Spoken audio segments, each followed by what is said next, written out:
Pejamkan mata. Kiranya posisi tangan ambil yang terbaik. Jika berkenan boleh kedua tangan taruh di atas paha ataupun di atas meja. Pejamkan mata kita sambil kita menarik nafas. 1, 2, tahan, hembuskan. Tarik nafas. 1, hembuskan. Saat ini pun Bapak Ibu boleh berpikir betapa pentingnya, betapa bergunanya saya menjadi seorang guru yang dinantikan dan dirindukan oleh 1001 peserta didik. Kita terpanggil untuk menjadi seorang guru.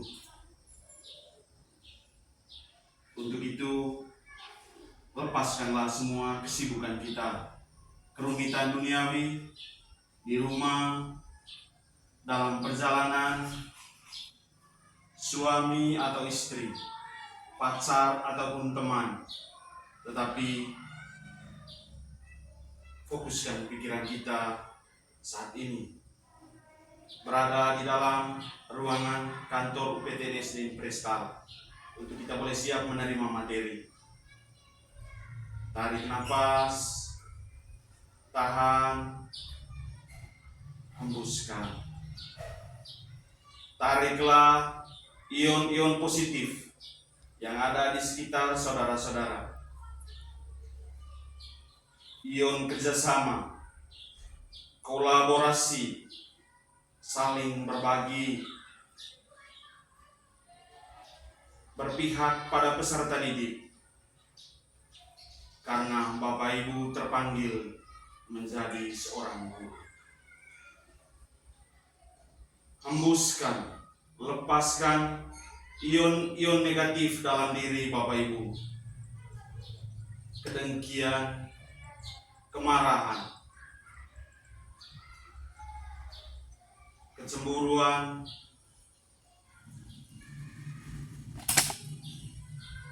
intoleransi, pembelajaran yang berpusat pada guru, budaya-budaya negatif kita, suka membuli. Tarik napas pelan-pelan. Rasakan udara yang masuk dalam diri Bapak Ibu Saudara sekalian, mulai dari ujung kaki, dan dia terus berjalan, dan berjalan sampai di ujung rambut Bapak Ibu. Rasakan ion-ion positif yang mengalir dalam diri Bapak Ibu, dan keluarkan ion-ion negatif. Tarik nafas, hembuskan. Tarik nafas,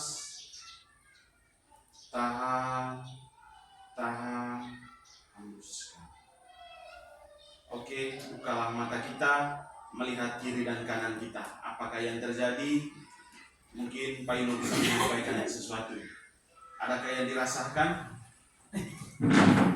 Bagaimana Pak Ino? Susah juga tadi, tidak menutup mata. Oh, tidak menutup mata. Oke. Ibu Ice, ada sesuatu yang dirasakan? Rasanya senang dan lega. Oke, Ibu Geki. Rasanya senang dan lega. Oke, kalau Ibu Cici, sosial emosional kita. Ini juga nanti Bapak Ibu bisa praktekkan di kelasnya Bapak Ibu. Sebelum kita lanjut Bapak Ibu, saya mengajak kita semua untuk berdiri. Majukan kursi saudara-saudari, Bapak Ibu semua.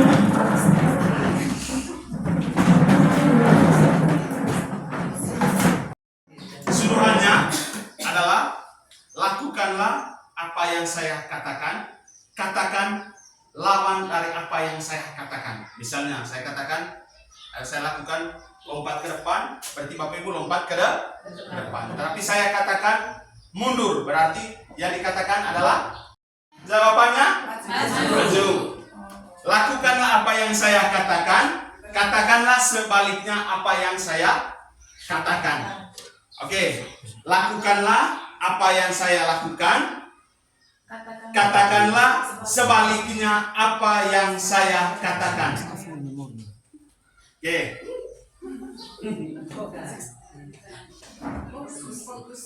Fokus ya Bapak Ibu ya. Oke, sekali lagi. Lakukanlah apa yang saya lakukan, katakan sebaliknya apa yang saya katakan. Rajin. Oke. Rajin. Masih. Bapak Ibu harus tetap lompat maju, tapi katakan lawan dari apa yang saya katakan. Oke, lihat saya Bapak Ibu ya. Ulang. Oke. Bersih. Kotor. Tapi Bapak Ibu salah lompat ya. Lihat lompatan saya juga. Oke. Oke. Kotor. Kotor. Kotor. Pagi. Malam. Sekarang lakukanlah sebaliknya apa yang saya lakukan, katakan sebenarnya apa yang saya katakan. Oke. Lakukanlah sebaliknya apa yang saya lakukan, katakan sebenarnya apa yang saya katakan. Bisa? Bisa diterima ya Bapak Ibu ya? Bisa. Oke.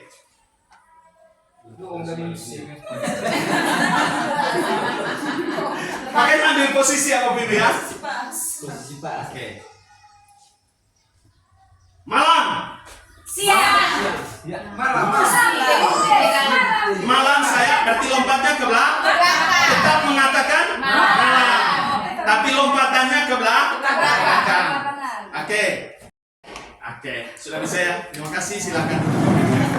Ini hanya pengantar Bapak Ibu ya supaya kita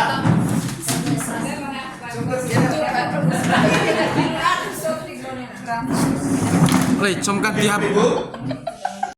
Begitu. Dalam menyelesaikan PMM, mungkin ada yang sudah, ada yang belum, tetapi mari kita sama-sama mempelajarinya. Dan pada kesempatan ini sebentar kita boleh bertukar informasi Bapak Ibu ya. Oke. Pertama terkait dengan perubahan paradigma belajar, bahwa sebagaimana seorang bisa berubah dari paradigma stimulus respon kepada pendekatan teori kontrol. Ya, ini menurut teorinya bahwa bila kita ingin berbuat kemajuan, perlahan sedikit berubah sikap atau perilaku Anda. Namun bila kita ingin memperbaiki cara-cara utama kita, maka kita perlu mengubah kerangka acuan kita. Ubahlah bagaimana Anda melihat dunia, bagaimana Anda berpikir tentang manusia, ubahlah paradigma Anda, skema pemahaman dan penjelasan aspek-aspek tertentu. Artinya Bapak Ibu bahwa kalau kita mau berubah, jangan karena melihat orang lain, tetapi muncul dari dalam diri kita. Bukan juga ketika ada stimulus. Ternyata sebagai tanda orang hidup itu adalah belajar.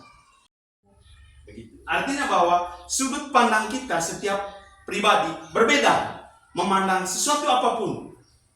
Meskipun masih ada titik samanya, tetapi setiap kita melihatnya secara berbeda Bapak Ibu. Kemudian yang berikut adalah kita mencoba mengubah agar berpandangan yang sama dengan kita. Kita berusaha memahami.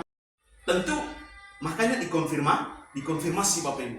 Misalnya anak datang terlambat, diminta keterangan, kenapa kamu terlambat? Nanti sebentar kita akan belajar tentang 5 posisi kontrol bagi Bapak Ibu. Tapi jangan kita mencas mereka bahwa kamu anak bodoh, selalu terlambat. Ya, itu maksudnya. Kemudian orang lain ataupun apapun modelnya kita di satuan pendidikan itu dilihat sebagai apa? Ini Bapak Ibu, jangan melihat karena orang lain yang mengontrol kita, tetapi karena memang itu adalah muncul dari dalam kita sudah bisa melakukan sesuatu. Kemudian yang berikut, pemaksaan ada pada saat wujudan gagal. Kolaborasi dan konsensus menciptakan pilihan-pilihan baru. Tetapi ketika ada kolaborasi, kerjasama, perpaduan, belum tentu yang orang katakan ini itu yang baik. Tapi mungkin kita ada katakan pilihan pilihan lain yang menurut kita lebih baik. Biasanya diobservasi Bapak Ibu atau di kuesioner A, B, C, D. Tetapi di E-nya dia katakan lainnya. Kita bisa memilihkan lainnya. Artinya bahwa pemikiran kita tidak yang 1 sampai 4. Kita pilih yang kelima. Tetapi dia muncul di bawahnya. Apa lainnya? Tidak hanya katakan lainnya, tetapi ada keterangan. Hanya mau mengatakan bahwa setiap pribadi manusia itu seperti apapun ada perbedaan di antara kita. Maka jangan memaksa anak bahwa, saya dulu ajar ini dari A sampai Z semuanya diterima. Siapa yang anak saudara didik sekarang? Beda. Kodrat alam dan kodrat zaman yang membentuk mereka sudah berbeda Bapak Ibu. Oke? Kemudian budaya positif. Bapak Ibu, terkait dengan budaya positif ini sebenarnya, ini pengertiannya Bapak Ibu, bahwa sebenarnya terkait dengan pengertian budaya positif ini, kebanyakan orang akan menghubungkan kata disiplin ini dengan kata tertib, teratur, dan kepatuhan pada peraturan. Karena itu. Ya, terima kasih Pak Paket. Sebelumnya kita beri tepuk tangan dulu untuk Pak Paket. Baik, sebagai pendidik tentu kita tahu bahwa apa yang sudah ditayangkan tadi, yang pasti kita sudah melakukan semuanya dari kelima ministerial yang sudah posisi kontrol yang sudah ditayangkan tadi dan juga segitiga. Oke, Peno. Baik, terima kasih atas kesempatan yang diberikan kepada saya, Pak. Saya mau membagikan pengalaman saya di kelas berkaitan dengan penerapan kesepakatan kelas. Jadi setiap hari Pak, saya selalu mengingatkan, saya dan para murid selalu mengingatkan berkaitan dengan kesepakatan kelas yang sudah disepakati secara bersama di kelas. Salah satunya itu berkaitan dengan menjaga kebersihan kelas. Tetapi faktanya setiap hari itu apa yang mereka lakukan itu berlawanan sekali dengan apa yang sudah disepakati. Padahal setiap hari kami secara bersama itu mengingatkan terus soal kebersihan kelas. Begitu saya masuk, pasti ruangan sudah kotor, kertas sudah berserakan. Jadi di sini saya mengalami kesulitan bagaimana kesepakatan kelas itu menjadi sebuah keyakinan kelas. Jadi mungkin ada solusi dari Bapak Sekolah atau teman-teman semua. Terima kasih. Oke, terima kasih Pino. Satu lagi, kita memberikan tepuk tangan dulu untuk Pino ya.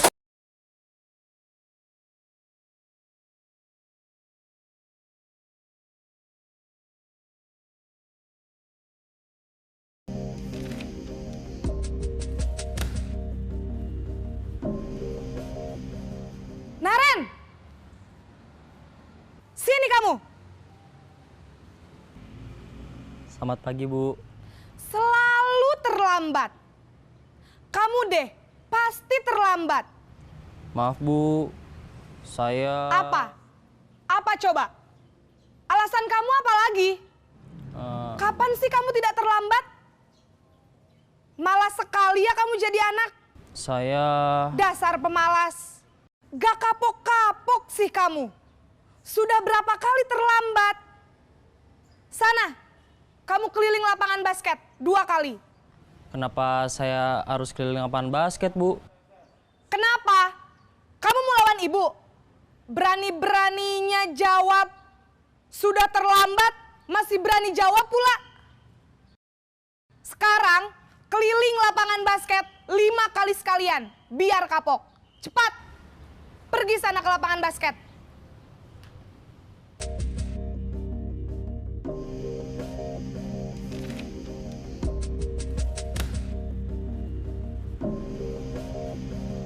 Naren!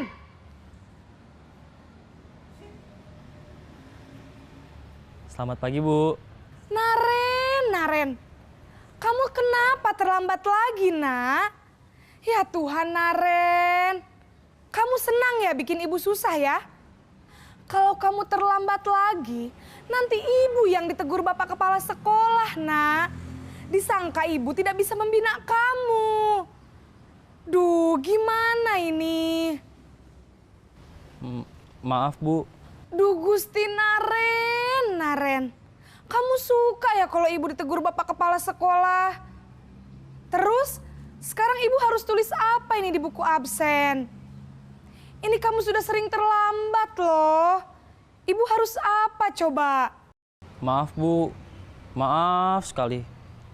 Ya sudah, lain kali jangan bikin ibu susah lagi ya nak ya. Ibu tidak akan kuat lagi kalau kamu begini terus. Bisa jantungan kalau ibu ditegur bapak kepala sekolah. Sana cepat ke kelas. Maaf ya Bu, maaf sekali.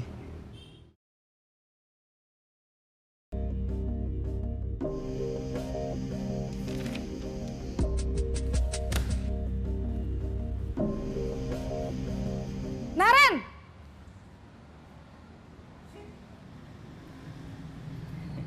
Selamat pagi Bu. Wah, sudah jam berapa ini nak?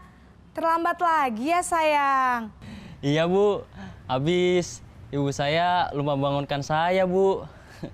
Kamu malah menyalahkan ibu kamu. Kamu bukannya anak yang larinya paling kenceng. Kok terlambat sih? Iya Bu, saya memang terlambat bangun tadi. Jadi biarpun saya lari kencang, tetap gak kekejar Bu. Ya sudah sana, nanti lain kali larinya lebih kenceng lagi ya. Biar gak terlambat lagi. Bikin seneng ibu, demi ibu. Bisa kan? Bisa lah Bu. Ya sudah sana masuk kelas. Ibu beresin urusan absen kamu. Kamu ini ada-ada saja.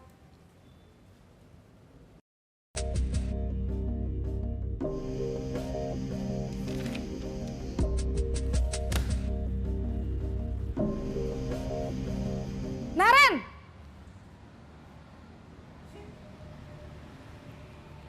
Selamat pagi Bu.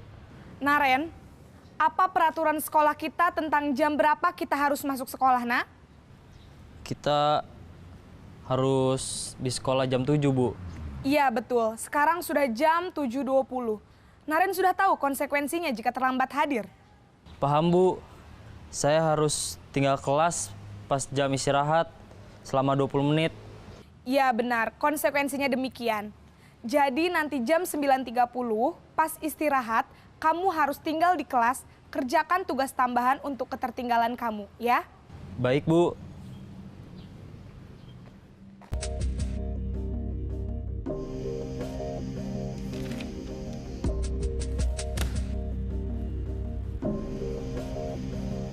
Naren!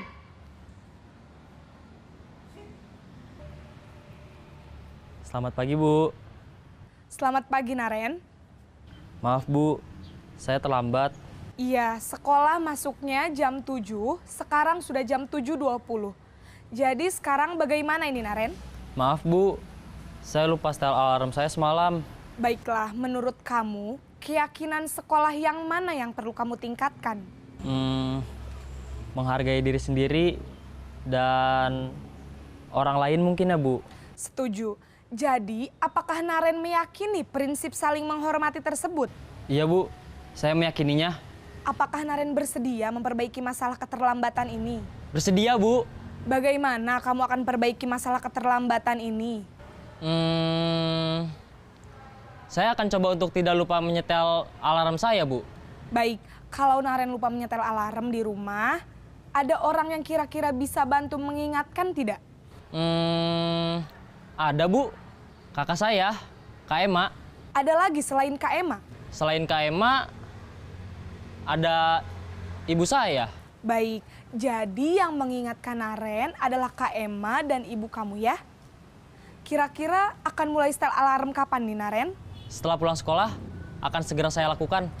Baik, jadi Naren akan setel alarm untuk bangun besok pagi dan akan diingatkan oleh kakak dan ibunda Naren ya. Ada lagi yang mungkin perlu dilakukan Naren? Agar tidak terlambat bangun lagi. Tidak ada Bu. Baik Naren, terima kasih untuk kerjasama kamu. Sekarang kamu perlu kembali ke kelas untuk belajar. Baik Bu, terima kasih.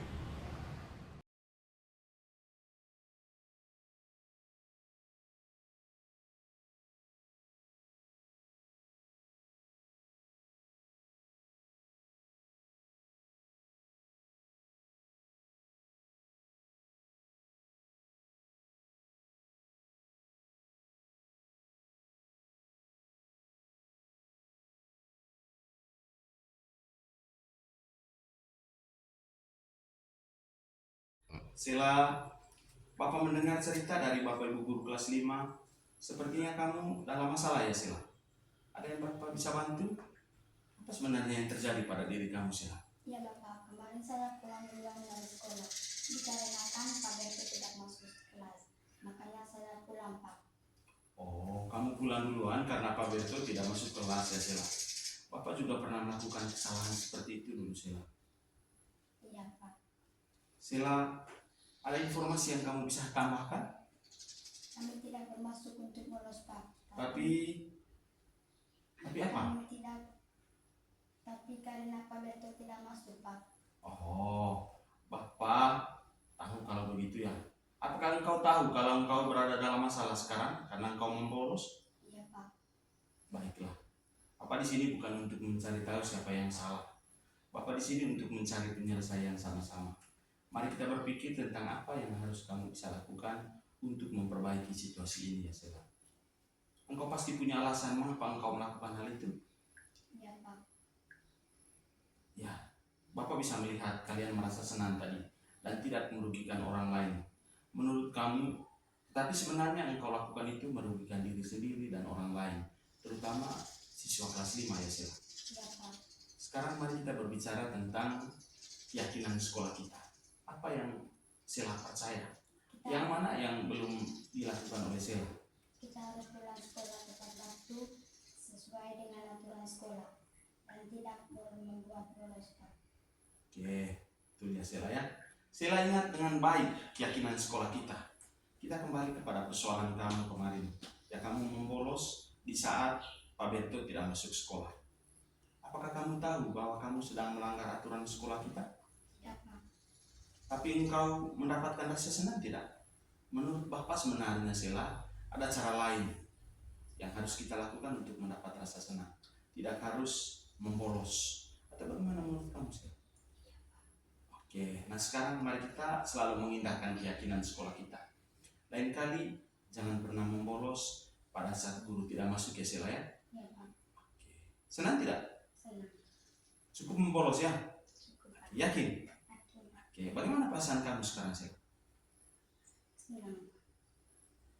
Oke, kalau senang, apakah kamu harus tidak membolos lagi? Jujur Pak, bahwa setelah saya mendapatkan solusi atau jalan keluar terhadap masalah yang saya lakukan.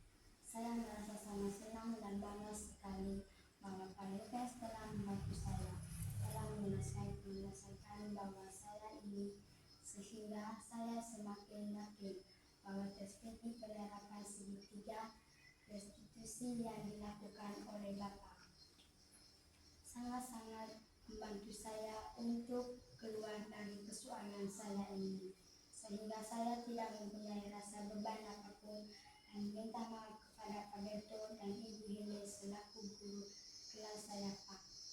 Oke, terima kasih Sela. Ya, Pak. Cukup ya?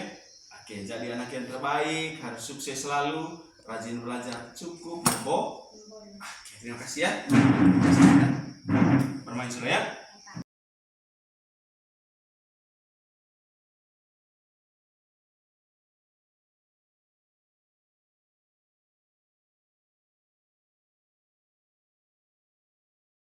Novi, Ya Pak.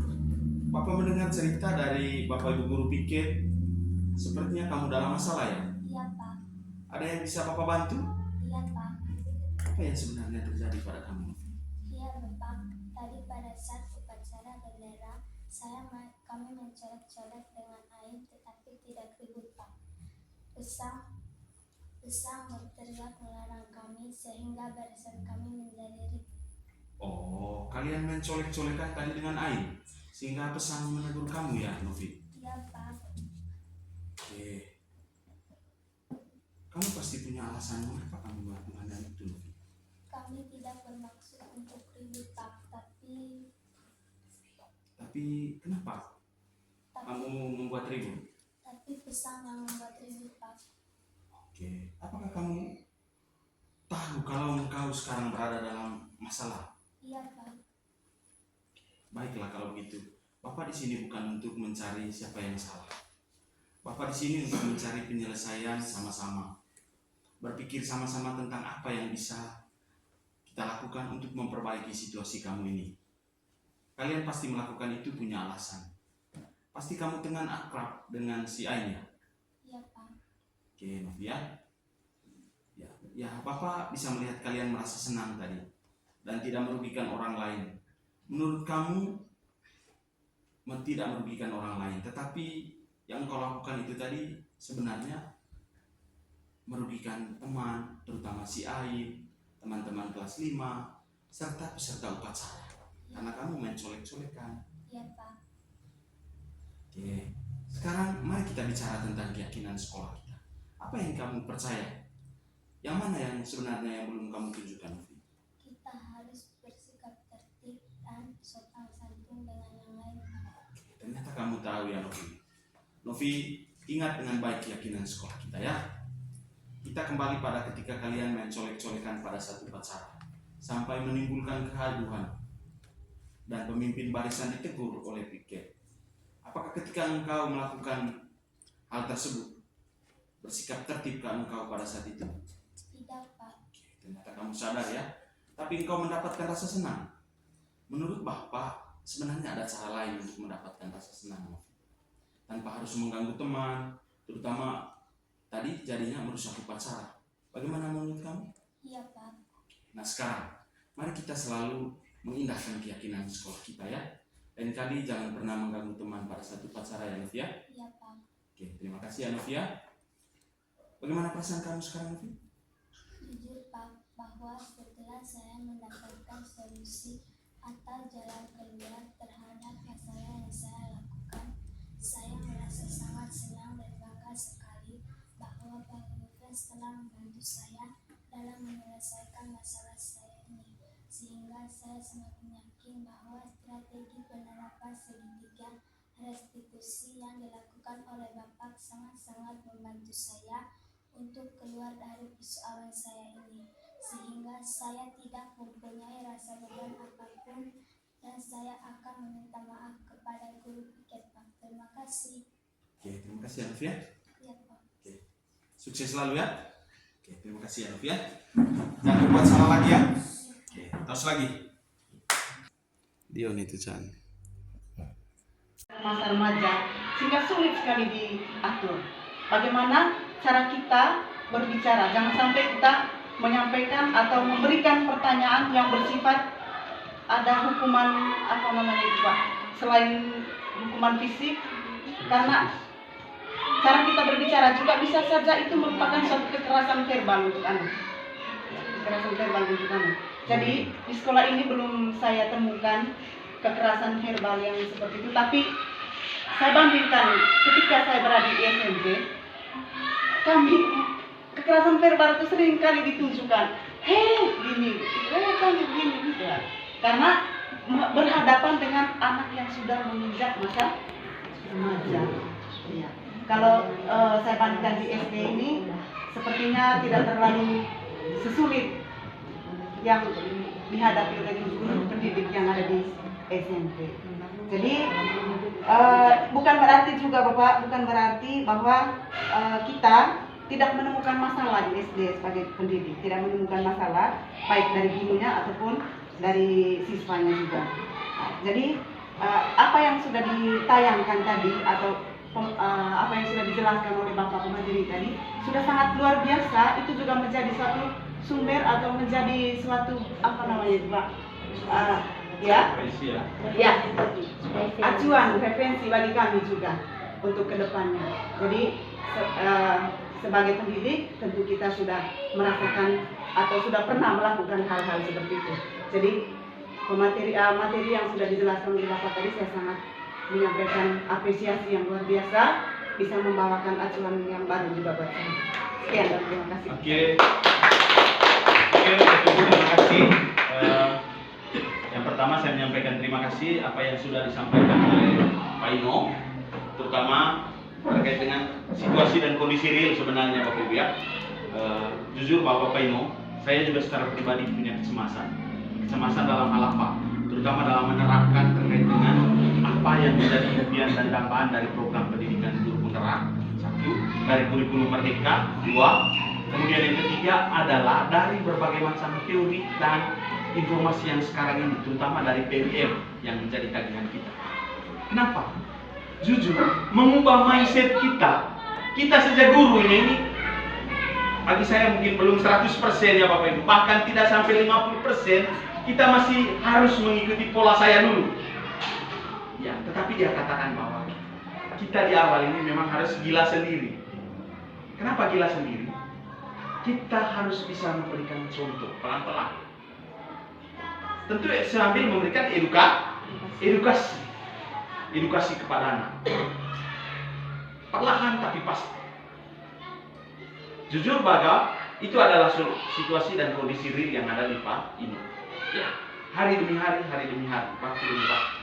Tetapi pertanyaannya, kapankah kita melakukan refleksi?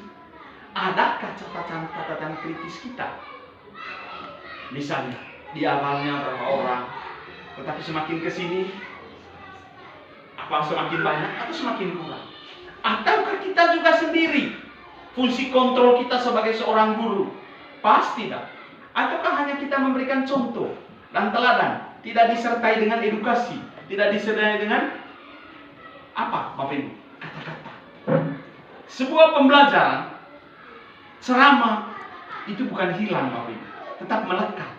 Tapi bukan metodenya, tetapi pelaksanaannya yang dimaksudkan adalah tetap ada kompetensi verbal, tetap disampaikan. Tidak hanya lakukan, Pak Ibu sakit. Tidak, tetapi perlu juga ada edukasi bahwa anak sapu sebenarnya ini bukan tugas saya, tugas dari anak-anak. Oke, tadi saya katakan, tadi disampaikan oleh Pak Ino, biar dievaluasi.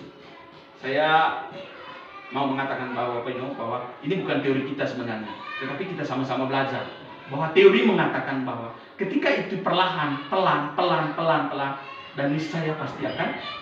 Ya. Kemudian kalau memang kita belum, maka kita diharapkan untuk kita bisa hadirkan orang lain, melakukan persuasi, pendekatan.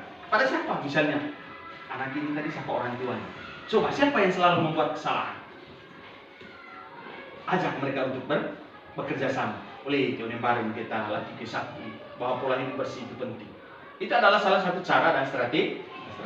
Tapi saya hanya mau mengatakan Pak Ino, jangan putus asa. Itulah realitanya. Mari tetap tidak menunjukkan yang terbaik. Sedangkan yang disampaikan oleh Ibu Ice tadi sebuah apresiasi. Jujur memang bahwa antara anak SD dan anak SMP Ibu berbeda. Konteks persoalannya memang anak SD itu melawan aturan tidak. Tetapi mereka adalah bagaimana mengubah tradisi lama, tradisi dari rumah mereka, tradisi dari lingkungan mereka. Itu yang kita rubah. Rubahnya berdasarkan apa? Berdasarkan aturan atau apa tadi itu? Nilai-nilai universal. Itu yang mau kita tanam. Dari kebiasaan-kebiasaan yang pelan-pelan sampai kepada persoalan yang ya boleh dikatakan melibatkan pihak ketiga itu bagi kita untuk anak SD, saya juga secara pribadi mungkin belum. Persoalannya tidak serumit yang di tingkat SMP. Sehingga tetap kita boleh katakan curi kata-kata dari mereka Pak Lias dan Ibu Ice. Ya sambil kita berdoa juga supaya anak tetap bertingkah sesuai dengan yang kita harapkan. Itu sedikit dari saya refleksi Bapak Ibu. Saya berpikir apa yang saya sampaikan pada kesempatan ini cukup. Dan saya menyampaikan terima kasih atas kehadiran kita. Setelah ini, harapannya saya coba tadi malam lihat lagi, tuntaskan yang belum. Hari-hari mengejar kita. Begitu ya Bapak Ibu? Oke? Oke. Saya tutup dengan pantun. Oke. Jalan-jalan kenang apaan? Beli ikan gurame, tapi jangan lupa membeli ikan gabus.